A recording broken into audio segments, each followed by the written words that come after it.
תקשיב לי טוב, תקשיב לי טוב ותגגע. תרגיע אותי בבקשה, יצחק, אתה לא רואה מה שאני רואה. בבקשה, אני רוצה מיד לקצת בכלל. I reckon this video will give you the shivers, so be prepared to share it around like wildfire. When the Prophet ﷺ became a prophet, he stayed in Mecca for 13 years. And in those 13 years, him and the Muslims were being tortured in every conceivable way, mentally, physically, and emotionally. Yet despite all that torture, which if you read about it, you'll realize the methods were absolutely disgusting, bone-chilling, you'll realize that Allah did not allow the Muslims to retaliate at all for the entirety of the 13 years. When the 14th year came, that's when Allah allowed the Muslims to emigrate with the Prophet ﷺ to a place called Medina, where Islam was finally an independent political state. And when that happened, the people in Mecca realized just how severe that was. So they gathered to try and discuss how they can stop the Muslims from growing even further, because otherwise that's a huge threat on the people of Mecca. Now really pay attention here. Iblis himself, Satan, took the form of a human being, went to Mecca and riled its leaders up to prepare an army to go and attack the Muslims. And around that same time that happened, Allah revealed a revelation in Medina, allowing and finally giving permission for the Muslims to be able to fight and retaliate. So what ended up happening was that Mecca prepared an army of 1,000 people, led by its leaders and Iblis himself, marching towards Medina. And in Medina, at the time, there was only 300 Muslims. To cut a long story short, when the disbelieving army got close to the Muslim army, suddenly Iblis, who was in the form of a man, ran away as fast as he could.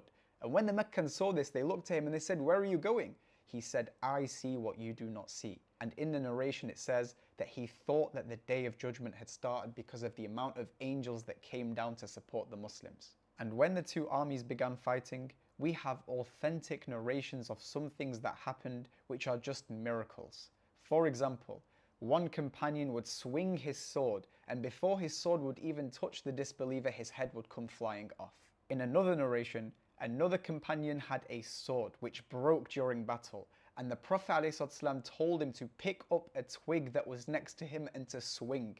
And when he picked it up and swung, that twig turned into a real sword that he used for every other battle until the end of his life. And that is the context behind this incredibly powerful verse you see behind me. So now let's go through it and make it relevant to everything we're seeing happen in Palestine right before our eyes. وَإِذْ زَيَّنَ لَهُمُ الشَّيْطَانُ أَعْمَالَهُمْ. Remember when the shaitan made their evil deeds appealing to them, i.e. when he riled them up to prepare them for battle. وَقَالَ لَا غَالِبَ لَكُمُ الْيَوْمِ. That there's not going to be anyone that's going to destroy you that day. وَإِنِّي جَارٌ لَكُمْ. And I'm going to be there to protect you.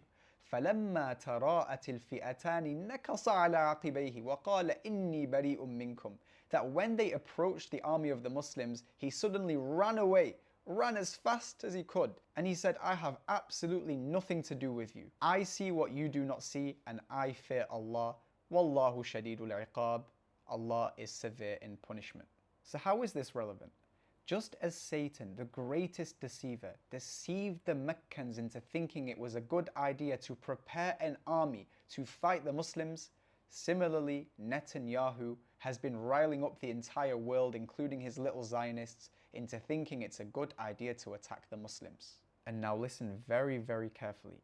Just as the Meccans thought they got away with 13 years of torture before preparing a huge army that massively outnumbered the Muslims, thinking they were finally going to destroy them, similarly, Israel has been illegally occupying Palestine for more than 50 years, and now they think they have the perfect opportunity to destroy Gaza off the face of the map.